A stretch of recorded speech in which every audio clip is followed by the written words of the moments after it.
Hello, welcome everyone to Carolina Public Humanities Lunch with Friends and Strangers. This is our second entry into this wonderful program this semester. I want to thank Paul Bonici for the always topic appropriate music and for all the great work he's doing behind the scenes there. I also want to thank the Cotton Merker Group at Morgan Stanley for supporting our K-12 education programs. I want to thank, of course, the General Alumni Association being a great partner in promoting and putting on programs, including this one here, the North Caroliniana Society, which is a wonderful supporter also of our K-12 programs, and our partner Carolina Meadows, a retirement community in Chapel Hill. So we're thankful for all of their support. We're thankful for all of your support, helping us do what Carolina Public Humanities does, which is be a bridge between the wonderful faculty and scholarship at the University of North Carolina and communities across the state. So we're very happy that you've joined us for this virtual, as we say, a virtual bite with us for Lunch with Friends and Strangers. And we, our guest today, our friend today, we'll have him turn on the camera, is none other than Dr. Matt Andrews. And I will we won't run through a whole CV and bio of this person, but I will say, so far, you now have the record for visits on Lunch with Friends and Strangers. So thank you for doing this with us. I think this is your fourth time. I think so. I am the Babe Ruth of Lunch with Friends and Strangers. Absolutely. We'll drop in the chat information on Dr. Matt Andrews, but I'll just say a few things. Award-winning teacher, a public scholar par excellence with his wonderful podcast, Agony of Defeat. And your other podcast, is that up and running? Yeah, it's called American Sport. American Sport, thank you for that. And we can drop links to all of this, but we want to spend more time, if it's okay with you, the Babe Ruth of Lunch with Friends and Strangers, to talk about, and I've already given away the lead, haven't I? Our stranger today is no stranger. It is, who is this? Who is this we're looking at? George Herman Babe Ruth, the Babe. George Herman Babe Ruth. You know, it's so, and I know one of your name, we talked about this in our little preliminary discussion, a name that is known and everybody knows who Babe Ruth was, but it's one of those people whose fame, at least in my case, and I think maybe for a lot of people, whose fame kind of occludes the details. You just don't really know much about it because his accomplishments really just outshine the details of his life. So this is a great opportunity, and we're going to just take a little time to just at the beginning here to talk a little bit about that aspect of him. What is it about Babe Ruth, besides just being the greatest baseball player ever? Is that fair? I think so. Yeah, I'd say without a doubt, he's the greatest baseball player ever. He's the greatest offensive player ever. He was a tremendous pitcher. You know, people like to argue about this. Baseball fans love it. Some people say Willie Mays, and some people say Ted Williams, and some people want to say Hank Aaron.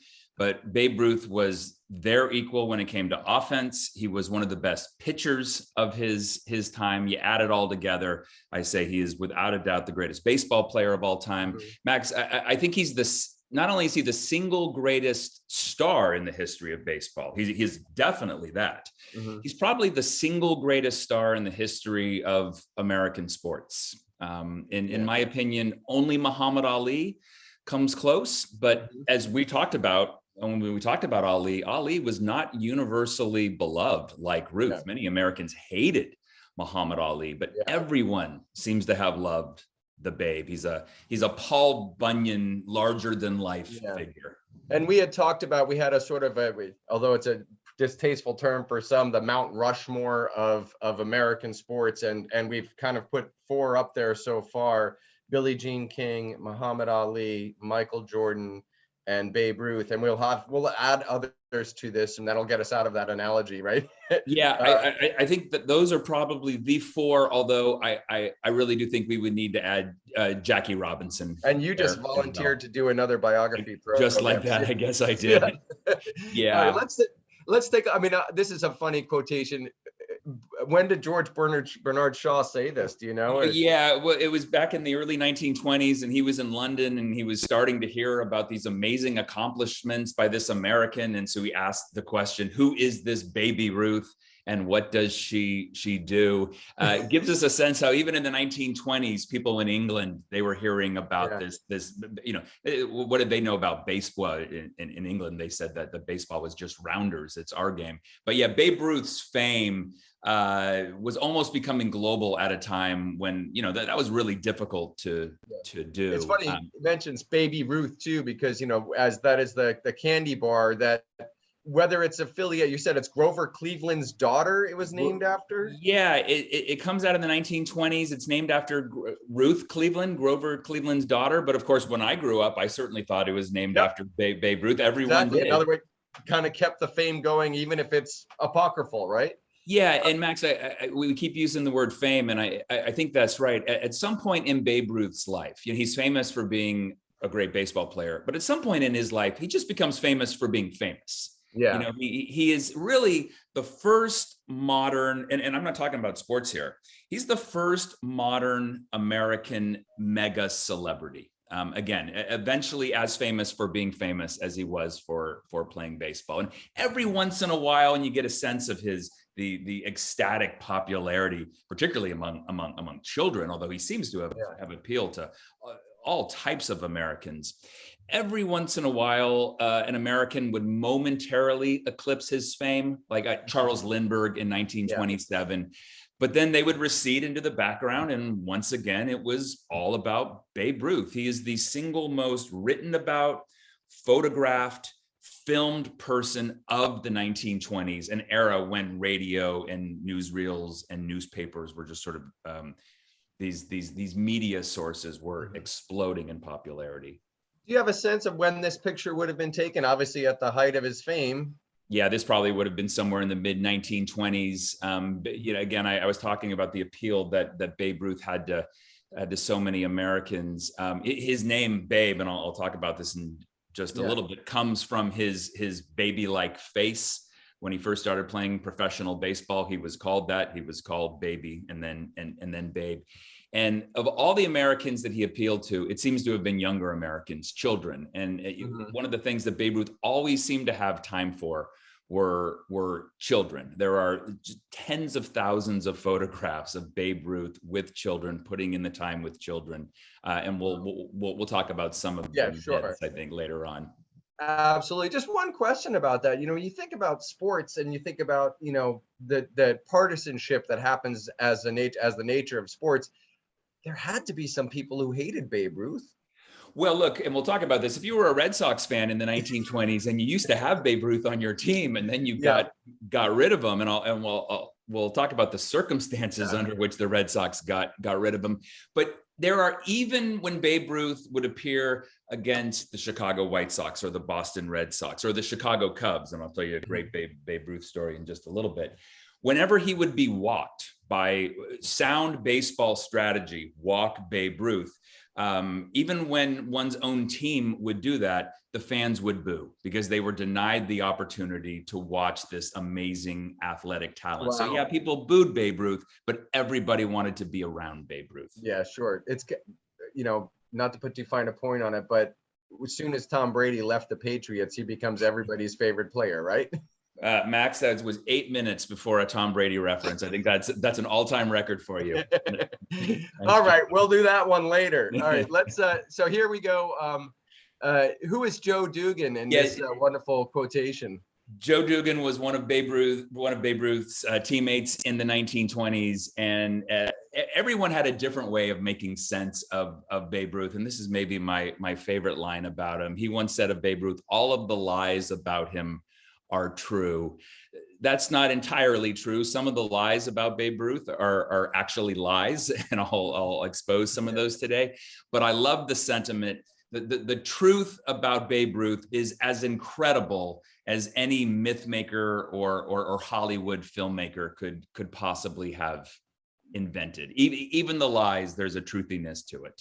Wow. And so here we have 1895 to 1948. Let's take a little bit, talk a little bit about how he was raised. We'll start here with this picture, and then I'll turn off the camera. We can talk a little bit about the milieu in which he was. Where was he born in 1895? What was his family like? He was born in Baltimore. in 1895, one block from present-day Camden Yards, where the Baltimore Orioles play their games today. There is a Babe Ruth presence. You can go to his childhood home when you go to Camden Yards. He was the son of German and Irish immigrants who were saloon keepers. The first generation? Yeah. So he was first generation native born, and his parents were both immigrants. And, it's interesting, later in life, as people wrote his autobiographies for him, he didn't write any of his autobiographies. They told the story that Babe Ruth was an orphan for dramatic effect. But he was not. But this was a story that was well repeated all the way into the 1970s. Actually, people just seem to have wanted to believe that he was an orphan, I suppose, because it made his rags to riches story even more dramatic. It kind of makes him singular too. Like, this is someone who this thing could not emerge from parents that are known. Might as well come from planet Krypton, right? Or I never thought about it like that. Almost as if he's some sort of supernatural force, right? And then we're going to talk about all of the different meanings about Babe Ruth, but I think fundamentally, when you get right down to it, what helps explain his immense popularity in the 1920s is that Babe Ruth assured Americans that the American dream was still possible, that the rags to riches story, as a lot of people in the 1920s with urbanization and with corporatization didn't feel as if they could live heroic lives anymore. Babe Ruth demonstrated that wasn't so, and I think that was ultimately his ultimate appeal. So we have this, pull this picture back up again here. We have him at the St. Mary's Industrial School for Boys. Yeah. Is this the school team here that we're looking at? Yeah, that's the school team. Max, if you ever read one of Babe Ruth's autobiographies, which again, he did not write, but it starts with the line, "I was a bad kid." Babe Ruth was wild and unruly and foul-mouthed, and his parents couldn't control him. So when he was 7 years old, he was sent to the St. Mary's Industrial School for Boys. It was both a reform school and an orphanage, which is partly where that orphan story comes from. And Babe Ruth would live at the St. Mary's Industrial School for 12 years until the age of 19. In Baltimore or close? Or it's in Baltimore. Yeah. Okay. It's right in the middle of Baltimore. And it's at this school that he learned to play baseball. He was actually taught baseball by this massive 6'6" Catholic priest named Brother Matthias.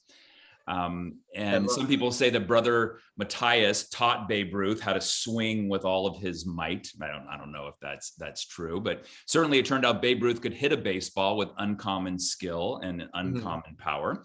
And then there's a great story that one day while he's in the outfield, he was laughing at the poor performance of one of his pitchers, of his teammate. And so Brother Matthias, trying to teach him a lesson, said, "Well, let's have you pitch. Let's see what you can do." And that's when people learned out that Babe Ruth could pitch with uncommon skill as well. Wow. So the industrial school, is this like a trade school where you're learning? I just wondered about that name, industrial. Yep. That's the idea. Yeah. So let's get these wayward boys. Let's teach them a trade, because that's the best they're ever going to be able to do, is have some sort of trade skill, and then we'll send them out in the world. And it's remarkable. He's there for 12 years. He does not leave this industrial / reform school until he signs his first professional baseball contract. And then he walks out the doors into the world of professional sports. Wow. So is it, just one more thing about this school, is he still in touch with his parents because they're local? I mean, it's he's seen his parents on occasion. If you want to Google a picture, again, there are these stories that he was an orphan. There were these stories actually that Babe Ruth was these rumors when he was a major league player that he was partly black. Other players spread these rumors about him, and there were some people who have actually written that he is the offspring of his Irish mother and an African American man. That is not possible, because if you've ever seen pictures of Babe Ruth's father, they look exactly alike. I mean, they are dead ringers for each other. And at the times, considering that, well, to be frank, racism, that saying a statement like that is that Well, playing on the mystique, or is that a denigration in any way? It was used as an insult against him his entire career. Cobb, who we'll talk about in a little bit, openly referred to Babe Ruth by the N-word. Once very famously refused they went hunting together, and he refused to sleep in the same cabin with him because he said, I refused to sleep in a room with, and he used the N-word there. Those rumors were always there. Babe Ruth seems to have had an attitude about African Americans that was incredibly progressive for a white American at the time. Babe Ruth played baseball against African Americans. He would socialize with African Americans. He would have sexual relations with African American women. We can talk about his sexual appetites later.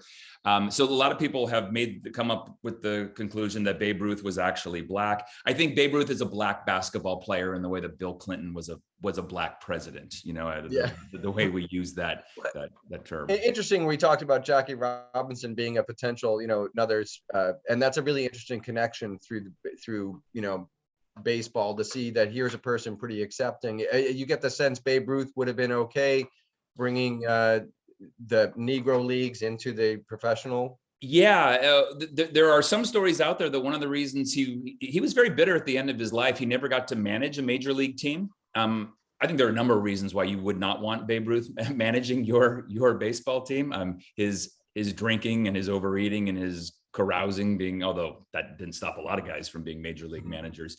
But one of the stories that his daughter used to tell is the reason why he didn't get to manage in the major leagues is that he would have insisted on signing Black players. I'm not sure if that's true, but we talk about color blindness, and I don't see black and white. I just see shades of gray, whatever that means. It seems to me that if there's any American athlete at this time who was colorblind, it was probably Babe Ruth, in the sense that he just seemed to love everyone. He wanted to be around everyone. He didn't hold grudges against anyone. He just was that,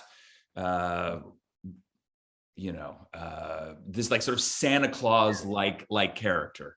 It's really interesting. It's a kind of refreshing to think, and I'm sure there's some demons in there and other things that we can start looking at. But it is refreshing to think about just the effect that he could have on people. And we've already cleared that everybody loved Babe Ruth, and you can't do that if you're a jerk, right? I think that's true. I mean, African Americans loved Babe Ruth. The Negro League players, they talked openly about their admiration for Babe Ruth. They did not do that about all major league players. Guys like Cobb, who again we're going to keep coming back to. People, in some ways, Cobb is the anti-Babe Ruth. Well, let's get him into his career here, and of course, this is his first team, a hometown team. Yeah, so back then the Baltimore Orioles were a minor league team. So this is not Major League Baseball. This is minor league baseball. He was signed in 1914 by the local Baltimore minor league team. He only played minor league baseball for a few months. And again, it's here that people started calling him Babe for his youthfulness, his baby face. Were minor league teams affiliated like they are now, with major league teams being farm teams for major league teams? No, they were independent back then. Okay. Yeah, and in fact, it gets very confusing. But the in fact, I'm not even going to go into it. Yeah, the answer is no. Okay. A lot of North Carolinians like this story. Babe Ruth actually hit his first professional home run, not major league home run, but his first professional home run as a member of the Baltimore Orioles when he was in Fayetteville, North Carolina. There's a historical marker there actually where he hit the home run. And look, he was so good. He was only on this minor league team for a couple of months. His contract was purchased at the end of the year by the Boston Red Sox, the major leagues. The Red Sox valued Babe Ruth as a left-handed pitcher. Oh, so he starts out. So in the minor leagues, he's hitting home runs already, but he already is establishing, as he did at the industrial school, as a pitcher. But that was what the Boston Red Sox were looking for. That's what they were looking for. Yeah, everyone wants pitchers. Everyone wants left-handed pitching, and he was an excellent left-handed pitcher. So if you think about this, in the span of less than 1 year, Babe Ruth goes from living in a reform school for wayward boys to playing baseball in the major leagues. I mean, it's quite a jump. It is the rags to riches story. And once again, I think that is Babe Ruth's probably his most basic appeal. He is the American dream. And we're going to talk about what Babe Ruth did for the game of baseball, but can you situate the game of baseball in 1914 and its place in American society in 1914? And we know he's going to end up elevating it even more, but what was this like? What level of fame is baseball at this point, and where does it fit in American society? Yeah, Max, the answer is baseball is everything in 1914 at this time. Pre-radio. This is pre-radio, yep. And so, but there are those who say that baseball was never more popular than it was in this decade, the second decade of the 20th century. There is no professional football presence at this time. There is no professional basketball presence at this time. You know, to say that like baseball was at the pinnacle of American team sports is to suggest a hierarchy that just doesn't exist. Baseball is the national pastime. This is the decade in which attendance just starts surging and owners start thinking maybe we should get rid of these small stadiums and start building bigger, monstrous stadiums, which the Yankees are going to do eventually. Baseball is going to have a controversy at the end of the decade. In 1919, there's a big gambling scandal. Without a doubt, members of the Chicago White Sox threw the World Series. But one of the reasons why baseball is going to come back from that is Babe Ruth, the spectacular success of Ruth. But he is becoming one of the stars in the national pastime. The only sport that really compares at this time is probably professional boxing. Although professional boxing becomes unpopular at this time because there's a black heavyweight champion for the first time, Jack Johnson. And a lot of Americans kind of turn away from boxing at that time. Great Miles Davis album as well, of course. Yes, it sure is. Sure is. So just one more thing about baseball in this period. So you have the attendance in the stands. Is there a large public sphere of, the writing of it and the sports section of the papers? And that's how this gets a life outside of the stadium and the game itself? It's a great question. Yeah, it's starting right now. Certainly baseball is covered in the newspapers. It's covered in the newspapers as early as the 1830s. People are writing about baseball. But what's about to happen in the 1920s, a lot of people describe the 1920s as the golden age of sport. And one of the reasons it's because it's really the golden age of sports writing. It's when sports writers, journalists start to figure out they can enjoy lucrative employment by taking baseball players, taking football players, taking boxers, and through words, turning them into these larger than life figures, right? Transforming them into gods. The 1920s is known as the era of gee whiz sports journalism, as in gee whiz, ain't they great? Yeah. And Babe Ruth is probably the central figure. No one wrote anything bad about Babe Ruth. In an era now when sports writers seem to like to find faults with individuals, they like to tell the unvarnished truth. In fact, kind of like to revel in it. Mm-hmm. Sports writers back then they held to the idea that doing that would hurt their own profession. So let's just build these guys up, turn them into gods, and watch as the American public just becomes more and more fascinated. And at that point, it was selling the newspaper. It was helping sell the newspapers as opposed to the slander or whatnot. Or what do you want to read about, Max? The Teapot Dome scandal or Babe Ruth? The Teapot Dome scandal, which we all can say, and none of us quite get into the details of it because we're too interested in baseball, right? Correct. Yeah. So PhD in American history here. We don't know what the Teapot. Well, I'm a French historian. I know it exists. I can do it on trivia. That's your job. That's why I've heard of the Dreyfus affair too, Max. Yeah, exactly. All right. So let's talk about Boston. He has a successful career in Boston.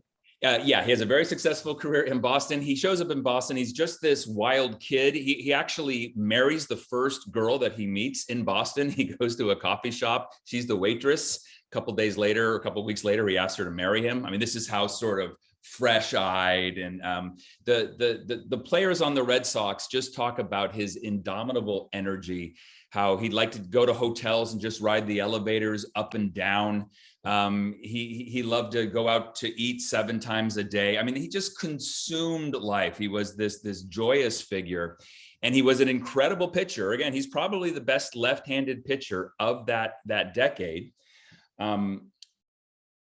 Some of his teammates say, if you would have told me this guy, that this wild kid was going to become a national heirloom at some point, some sort of national god, I would have committed you to an insane asylum. There was no way he was going to become as popular as he was. But he's playing baseball, he's pitching well. And then the Red Sox realize what a great hitter he is. And so in the days that he's not pitching, they start putting him in the outfield. And in 1919, which is going to be his last season with the Red Sox, he hits 26 home runs. That's 2 more than the existing major league record at that time. So this is remarkable power. And then the Red Sox, their owner, Harry Frazee, they do the unthinkable. They sell Babe Ruth to the New York Yankees. Harry Frazee was the owner of the Red Sox, but he also liked to put on Broadway plays, and he needed about $100,000 to put on a play. So he sold this rising star, not knowing just how remarkable he was, sold him to the New York Yankees for $125,000. Cursed the Boston Red Sox all the way up until the 21st century. It's the curse of the Bambino. Yeah, the Boston sports writers started using that term in the 1980s, saying, I think we now know why it's been 50 years, why we haven't won a World Series. Baseball historians will say, actually, it's probably the Red Sox longtime reluctance to sign black players that probably had as much to do with it as the curse of the Bambino. But yeah, that's the myth. If you sell the greatest star in the history of American sports, you deserve to lose for the next century. It goes to, so how, just one question about his playing. How was he as a fielder? Who cares? Yeah, I actually don't know the answer. I mean, I've never heard anyone say Babe Ruth was a remarkable outfielder, like they did with Ty Cobb and they did with Willie Mays and others. So the Golden Glove award is the one thing missing from his. I think so. Actually, MVPs are missing too, because they didn't give MVPs regularly back then. He only has 1 MVP. Although people say if they had been giving it out every year, he'd probably have 7, 8, maybe 9 MVPs, putting him ahead of Barry Bonds, who has 7. So when he goes to New York, Matt, is he obviously this is a big deal, and New York is just welcoming him. He's not Babe Ruth in the way that he's going to become Babe Ruth yet. Correct. The Yankees are going to help turn him into the Babe Ruth that he'll become. But was New York ecstatic to get this player? Did they know that they were getting a great player? This was big baseball news, without a doubt. Yeah, this was big baseball news when he was sold, and there were a lot of people scratching their heads then, and the Yankees were ecstatic to get this player. But it is a total stroke of luck for the New York Yankees and really Major League Baseball, because Babe Ruth his game is about to explode. And when it does, he's right in the middle of the media capital of the United States. You know, there are those who say, look, had he been traded to Cleveland or something, he just never could have become the Babe. But the fact that he's right in the middle of New York City in this era of radio and in print journalism and newsreels, he's the perfect guy in the perfect place at the perfect time. I was glad you mentioned radio, because it takes till the 20s for this to become sort of it's a rapid expansion, of course, of this of the medium. So he does become like the radio. Do you know when they started broadcasting the games? Graham McNamee and NBC Radio broadcast live from Yankee Stadium in the World Series in 1924. Okay. One of the very first things on radio was a baseball game between the Pirates and the Phillies. It was all done in the studio, though. The announcers weren't actually at the game. They would get telegraphed reports and bang 2 pieces of wood together to mimic the sound of the bat. Oh, wow. All that kind of stuff. But by the mid 1920s, you can tune into the radio. You can hear the roar at Yankee Stadium. You can hear the crack of Babe Ruth's bat. Warren Sussman, the American historian, says the 1920s is the decade of new ways of knowing. And Americans, they can actually hear Babe Ruth now. And this absolutely adds to his ascending popularity. I can't help myself with these details, but calling a game. the idea of calling a game on the radio. Was that a skill that existed before radio, where people call?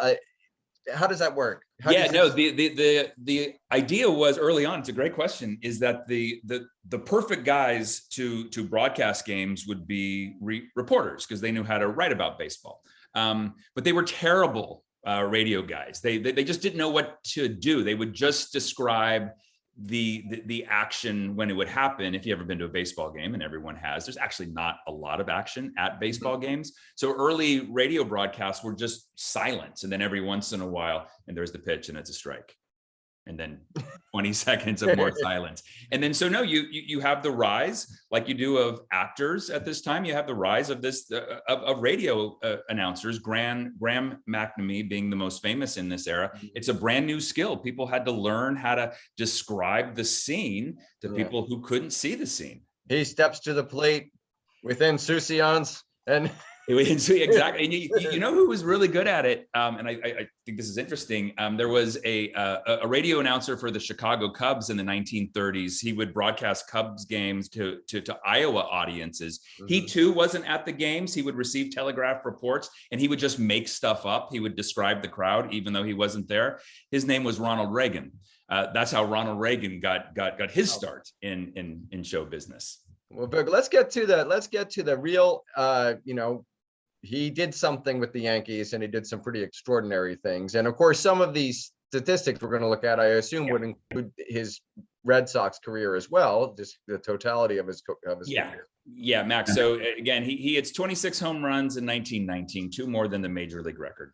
The next year, 1920, he hits 54 home runs, right? So he's more than doubled that. Goes to the Yankees. He's a great pitcher in Boston. Goes to the Yankees and almost doubles.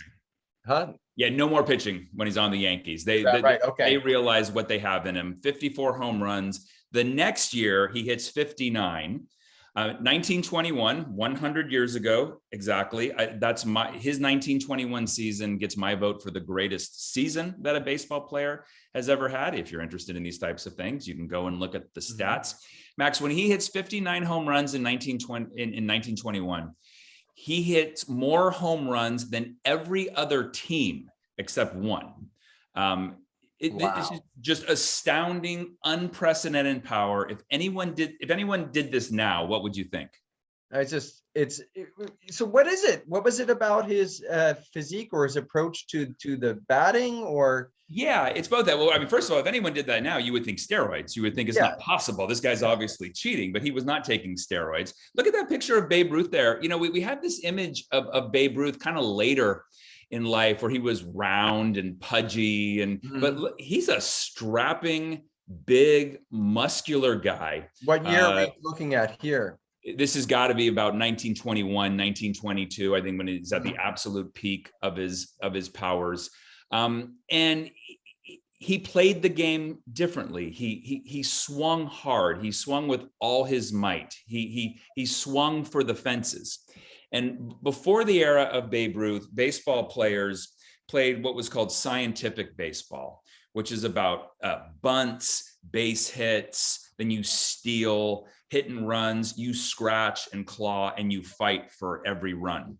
Babe Ruth comes along and just why do that? Why scratch and claw and fight for everything? Why not just swing for the fences? Succeed all by yourself. Again, I think this helps explain his popularity in the 1920s. Here's someone who's taking matters into his own hands. He's succeeding spectacularly all by himself, something many Americans wish they could do in the 1920s. He actually changes the way the game of baseball is played. People start emulating Babe Ruth.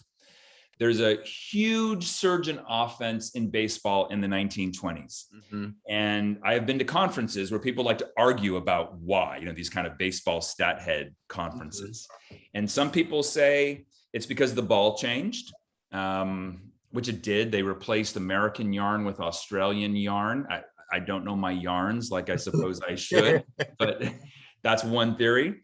They outlawed the spitball in the 1920s. And when you put a foreign substance on the baseball, it causes it to move in unpredictable. Which has made a resurgence recently. Yes, yeah, absolutely. All sorts of foreign substances. They started replacing baseballs regularly. They used to just use 2 or 3 baseballs for an entire game, and so the balls would get dirty and they would get softer. Yeah. But a player was actually killed by a discolored baseball when he was at bat in 1920, and the thought was he just couldn't see the ball. And these are all possibilities, but most people say, you know what changed baseball? That guy, Babe Ruth. Yeah. He just came along. He succeeded so magnificently that everyone changed the way that they played the game. Is this when, we have these sports sayings that we apply to other areas of our life? Is this, did he make home run become a colloquialism that we now all use all the time? Was it Babe Ruth? Yeah, yep. Babe Ruth made the home run, and the home run made Babe Ruth. Yeah. You just cannot separate them. People did not swing for the fences and hit home runs. For example, I've got these numbers up here. Babe Ruth is going to end up hitting 714 career home runs. When he started playing baseball, the record was 138. So 714, he doesn't break the record. He just obliterates the record. Wow. When he retires in 1935, the guy in second on the all-time home run list was his teammate, Lou Gehrig. He didn't even have half the number that Babe Ruth had. It's just an astronomical disparity. We've never seen it before. We will never see it again. George Will, the political but also baseball writer, says Babe Ruth is like Mount Everest in the middle of Kansas. He stands out that much. And I think that's one of the many colorful ways that people have made sense of Ruth. Can you explain these other numbers to her? These are numbers that I listen to sports radio and I hear people saying slugging percentage. I'm like, okay, it means something. Can you explain a little bit about this and why it makes Babe Ruth that much more remarkable? A little bit, yeah. Back then in the era of Babe Ruth, people really didn't pay attention to these stats, especially the bottom two. It was home runs and runs batted in. And Babe Ruth was the master at both of those. He was leading the league all the time in those categories. Recently, in the middle of the 20th century, people started making more about slugging percentage, which is your batting average adjusted for power. So you get more points for a double, more for a triple, more for a home run. Yeah. That's the all-time best slugging percentage career in Major League history. OPS is one of the sexy stats of the contemporary era. There are a lot of the baseball sabermetrics guys say OPS is the stat we ought to be looking at. You take your on base percentage, the percentage of times you get on base, you add it to slugging. That is the greatest OPS of all time. There is this very strange, impossible to calculate. You literally need a PhD in math to be able to calculate WAR. It's called wins above replacement. And the idea is, how many more wins do you bring your team compared to an average replacement player? I do not know how to calculate it. That is the all-time best career WAR. Any way you measure Babe Ruth, I think he's the greatest offensive force in the history of the game. And these are like, now we have the whole Moneyball concept and whatnot, and people would have salivated today over these numbers as well. Absolutely. You look back at, come up with any statistic you want to measure baseball excellence, and Babe Ruth is going to be at the top of it. Let's get from the sort of the nuts and bolts of his numbers and statistics into some of the culture of baseball and where he fit in the culture of baseball. And you've brought up this person a couple times. What can you tell us? What do we learn when we put Babe Ruth and tell us who this is on the left together? Yeah, so that's Ty Cobb on the left. Ty Cobb, in some ways deserved, in some ways undeserved, has become one of the singular villains in the history of baseball, and it's because of his racism. Although a recent biography of Cobb suggests that some of these stories that people told about Cobb actually have been embellished to sort of put him in a bad light. But you've already told us a couple stories. Yeah, right, exactly. So I'm not defending Ty Cobb. And those aren't embellished though. Those are ones we know are on the record. Yep. Those are ones that we know that are on the record, and just pretty reprehensible. He's a reprehensible dude, and just so as you know, Cobb is sort of one of the singular villain. Ruth is the singular hero. There's an interesting juxtaposition there. Ty Cobb is Some people say Ty Cobb is the greatest baseball player of all time. Ty Cobb is the master of scientific baseball, what I was just talking about. Look at the way Ty Cobb is holding the bat in this picture, Max. He would slap at the ball. He just wanted a base hit, and he has the greatest batting average of all time. Babe Ruth comes along, and he's not slapping at the ball. He's choking down on the bat. He's got more torque. He's swinging with all his might. And so in my baseball and American history course, I use these two guys to suggest a transition, certainly in baseball, between scientific baseball and power baseball, but just kind of a transition in the United States. Ty Cobb symbolizes an earlier 19th century parsimonious America. Ty Cobb never spent any money, saved all of his money. He actually invested in a Georgia soft drink company called Coca-Cola. So when he retired, he was one of the wealthier baseball players out there. Babe Ruth just represents the exuberance and the wonderfulness and the nonsense of the 1920s. He spent lavishly. He would give money away. He spent every penny he ever made. He consumed. He had a gargantuan appetite, Babe Ruth. And so it's really easy to use these to symbolize, again, a shift in baseball, but also just a shift in American culture much more largely. And you hinted at this earlier, another shift in baseball is, the sort of creation of larger stadiums. This fits with Babe Ruth, right? Everything gets bigger. Yeah, the Yankees actually shared the Polo Grounds with the New York Giants, and they wanted to get their own stadium, something they were only able to do because of Babe Ruth, they were packing the stands, the Yankees were, because of Babe Ruth. So 2 years later, they build Yankee Stadium, which is the first really of these massive baseballs. Think like Fenway Park and Wrigley Field, these small, intimate jewel box stadiums, as they were called. The Yankees decided to go in another way. It's known as the house that Ruth built. It looks like a bank, which I think makes sense because the Yankees are going to make a lot of money there. I saw some great games in that stadium for sure. I mean, obviously, there is no sports dynasty in American history like the New York Yankees, with all of their World Series championships. It's known as the house that Ruth built, and appropriately on its opening day, the guy who hits the first home run, it's Babe Ruth. Of course. Can you give me a sense of, right now, we think about astronomical salaries for athletes, and we know that the revenue comes from media mostly. So they were packing the Polo Grounds. Is that the sole source of revenue for teams, and what kind of contracts does that lead to? What in the dollars back then? How big were his contracts? Yeah, no. So revenue was all ticket sales. In fact, it's going to take Major League Baseball owners longer than most sports entrepreneurs to figure out that it's later on that actually TV revenue is where the money's at. Like the NFL figures that out way before baseball players, way before baseball team owners do. There's just a sort of a fiscal conservativeness or lack of vision among baseball owners. They're always thinking about ticket sales. And so look, salaries were artificially repressed back then because of the reserve clause. This was a rule that said that players were reserved by their team for the entirety of their career. Yes, they could be sold. Yes, they could be traded, but they could never go on the open market. You could never become a free agent. Babe Ruth had way more leverage than most players because Babe Ruth knew that people were coming to see me. So you're going to give me what I want. His salary, the largest that his salary ever got was about $100,000 a year. This is back in 1920 money. There's that famous story in 1929 when he's actually making more than the president of the United States, Herbert Hoover. And someone says, isn't it a little unseemly that you're making more money than the president? And he said, not really. I had a better year than he did. That's great. That's great. Let's take, we have a few slides here. We're going to go through these sort of in a group here, but just again, this is the roaring 20s. And we have a public figure.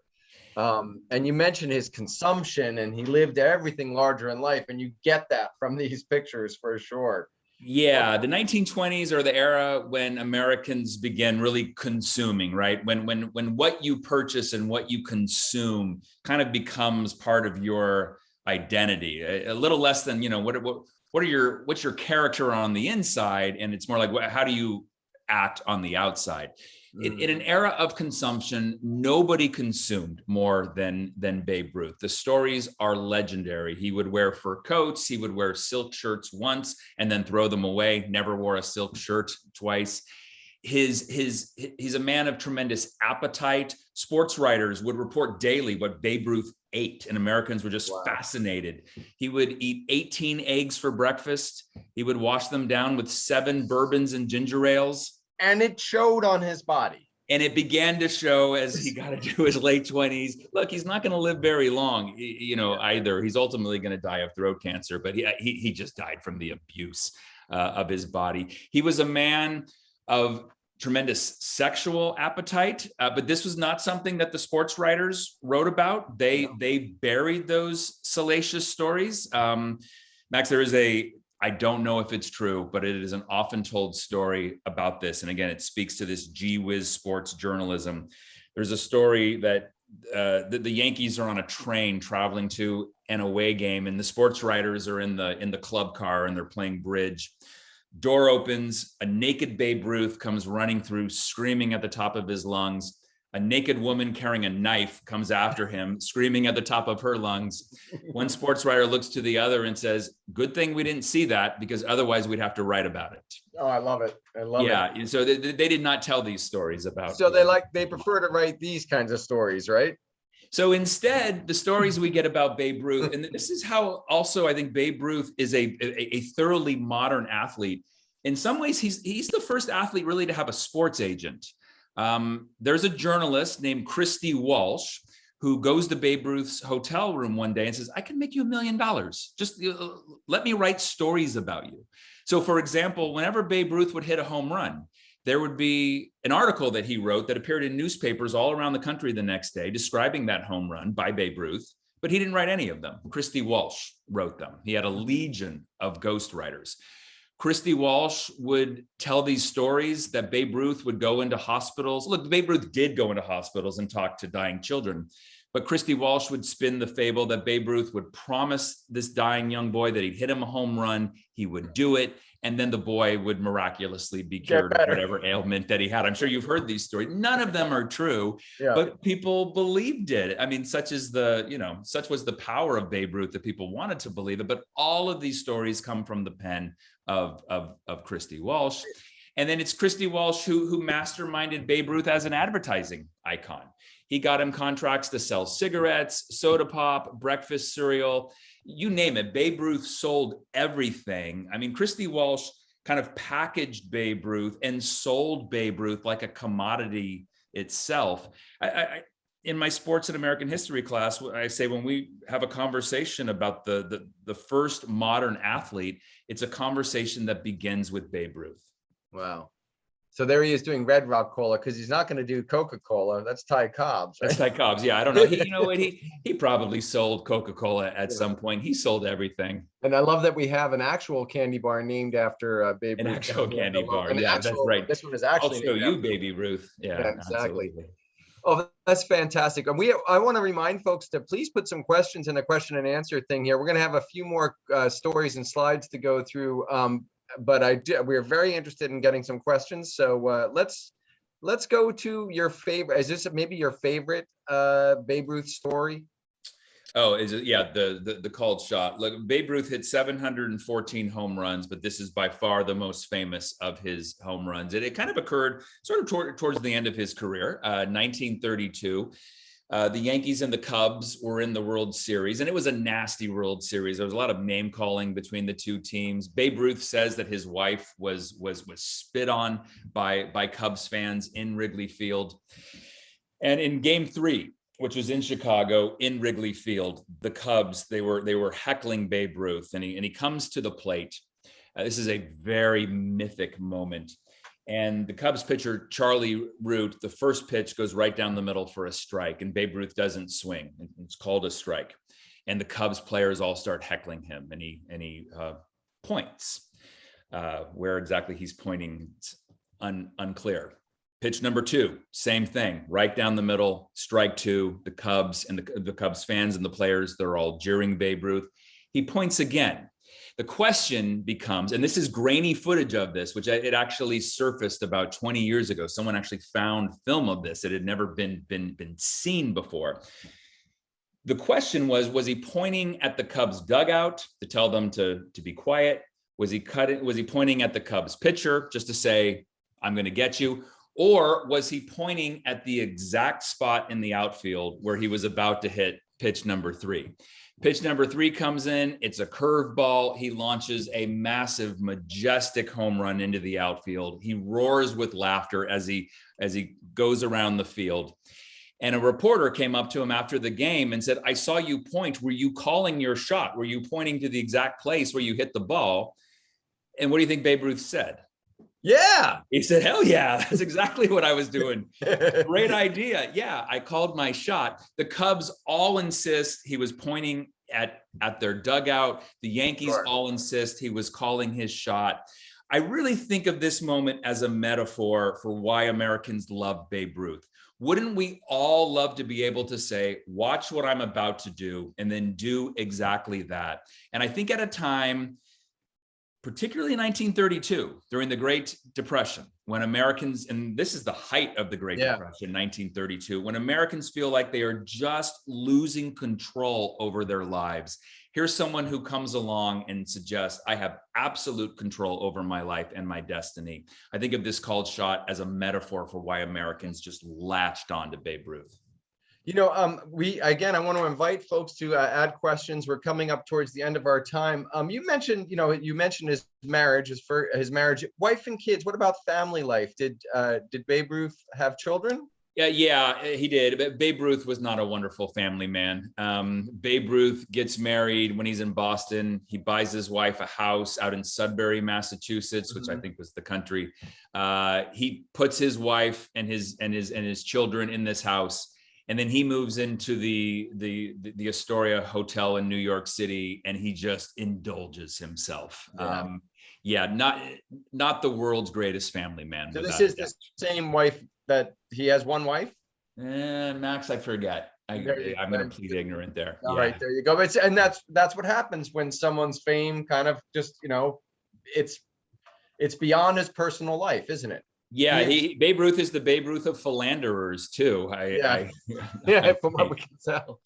All right, fantastic. Again, I want to invite anyone if they have any questions for Matt about Babe Ruth, but let's get to the legacy here, and some of the comparisons that we've made that have been made, and of course the one I'm most familiar with is the famous story of Hank Aaron and the racism on display in that one. But tell us about these other greats and how they fit in with the Babe Ruth story. Yeah, I thought I would just end with these 3 players. The ghost of Babe Ruth dies in 1948, but Babe Ruth never goes away in the history of baseball and in the history of American sports. The legacy, again, the ghost of Babe Ruth keeps appearing throughout Major League history.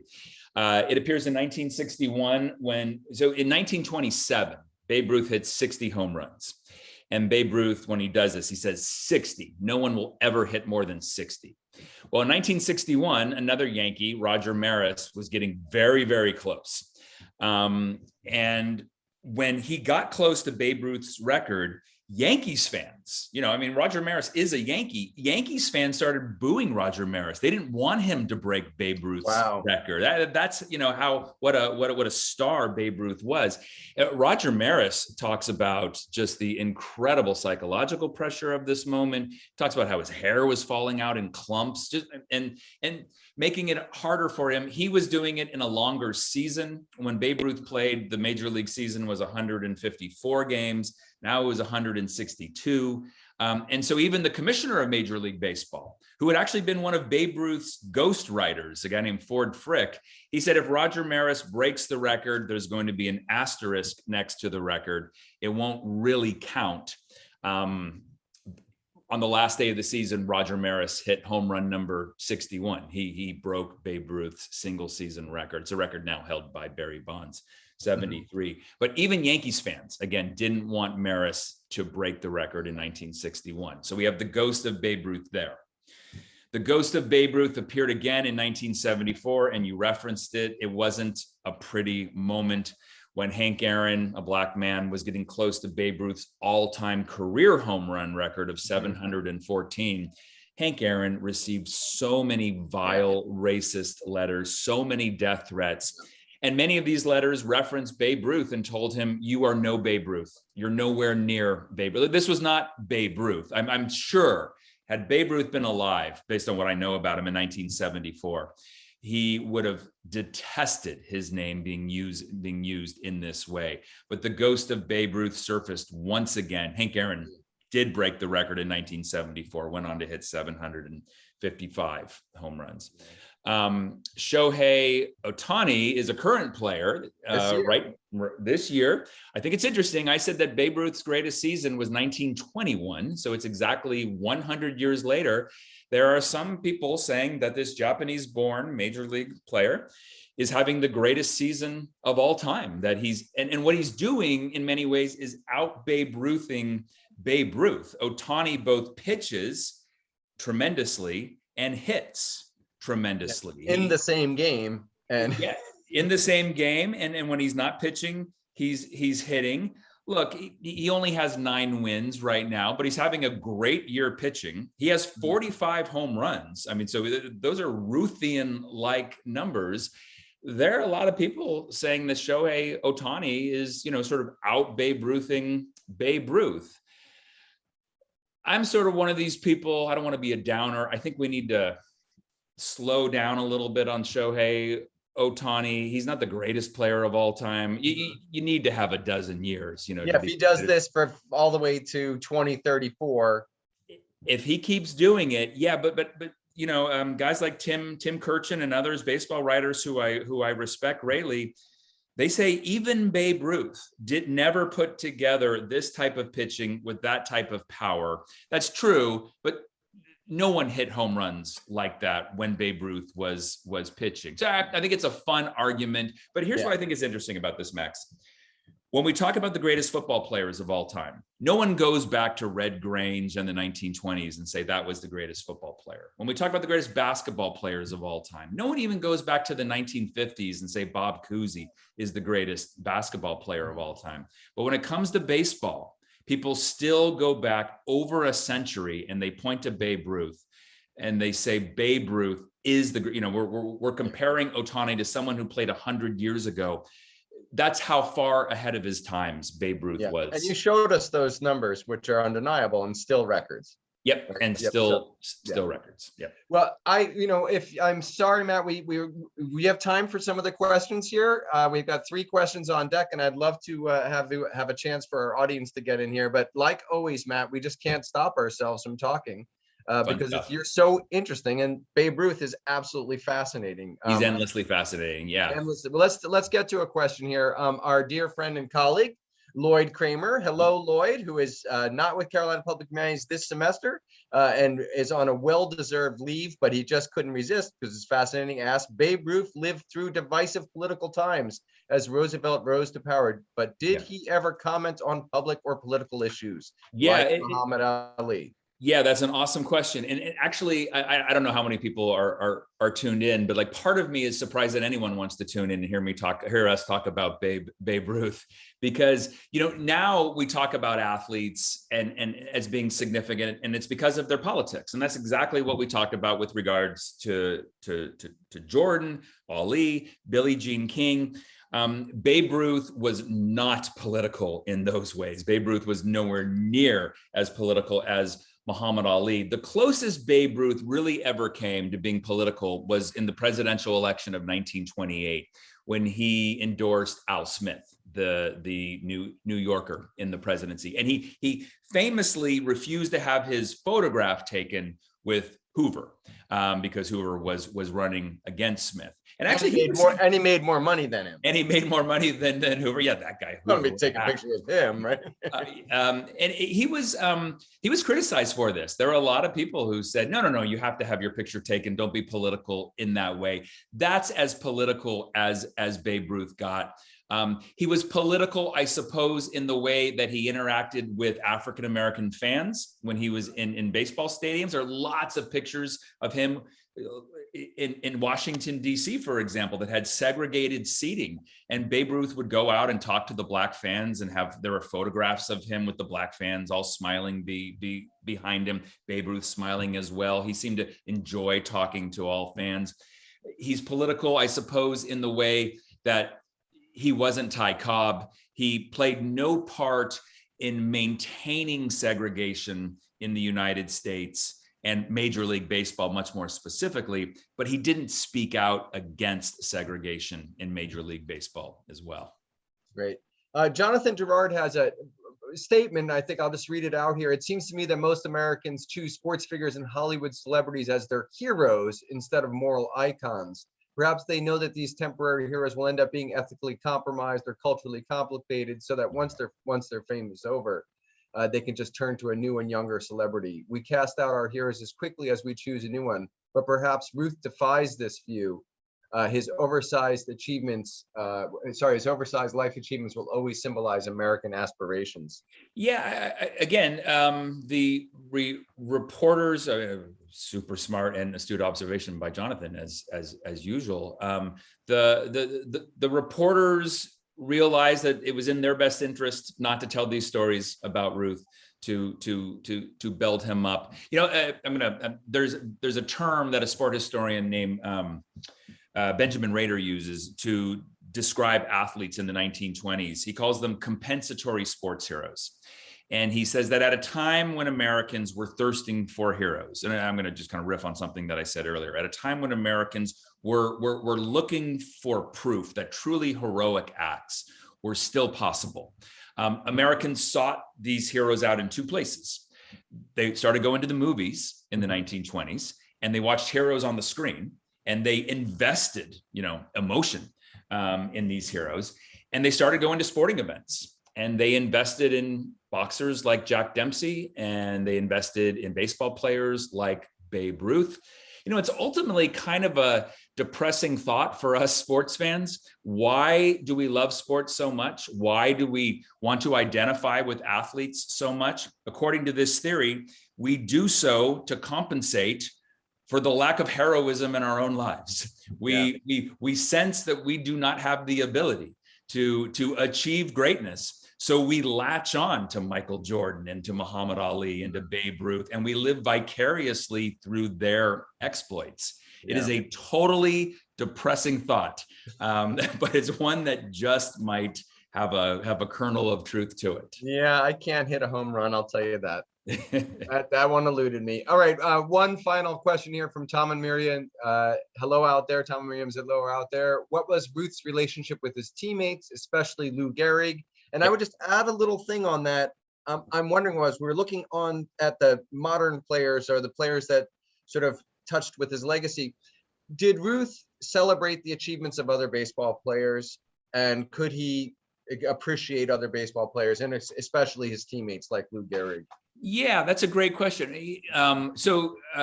Lou Gehrig and Babe Ruth formed the greatest 1-2 combination in the history of baseball. I mean, those are two of the 5 greatest hitters in the history of the game.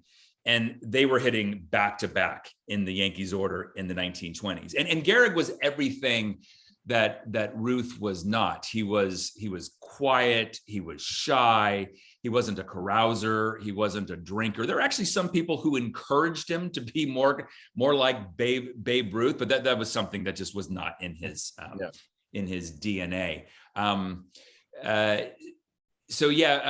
Ruth and Gehrig, the antithesis in many ways. There apparently was something of a rivalry, from what I've read, between Ruth and Gehrig. Ruth thought that he should get all of the attention, but I will say this. People talk about Babe Ruth being the greatest teammate ever, that he was just so much fun to be around, that as much as he would go out and drink and carouse and party, he took the game of baseball very, very seriously. He had an infectious presence. One of my favorite Babe Ruth stories is he loved his teammates, but he never learned any of their names. He was not interested in learning anyone's names. He called everyone kid. no matter how old you were. Hey, kid, how's it going, kid? He just called everyone kid. That's how he acted with his teammates. But again, all of his teammates, none of them have a bad word even after he died. And as people were interviewing people about Ruth, none of them had a bad word to say about Ruth. Again, he just seems to have been this universally beloved figure. Great. Well, as is Matt Andrews, universally beloved Matt Andrews. Thank you so much, Matt, for joining us today for Lunch with Friends and Strangers. Absolutely fascinating. We are going to go beyond the, hopefully the 4 of the Rushmore, if we will, that analogy we've used. If we could ever have you come back and do Jackie Robinson. Yeah, let's do Jackie. I have a lot to say about Jackie Robinson. All right, absolutely. Yeah. Always welcome back. So thank you, Matt Andrews. Thank you all for joining us today for Lunch with Friends and Strangers. Next week, we have Hazel Scott, an absolutely fascinating figure, pianist, composer, civil rights activist, extraordinaire, TV star, really wonderful, with Charlene Register joining us again. Remember, folks, we have our Adventures and Ideas weekend seminar starting up this week with Gerhard Weinberg tomorrow, and our Humanities in Action series is going full tilt next week. We'll be talking, what do we talk about next week? Scientific literacy, yes, with wonderful discussion on misinformation and scientific literacy. A little bit of a zeitgeist theme there. Once again, thank you, Matt Andrews. Thank you, Paul Bonici, for your wonderful work behind the scenes, and for everyone here at Carolina Public Humanities. This is Max Orr signing out. Thanks so much. We'll see you next time.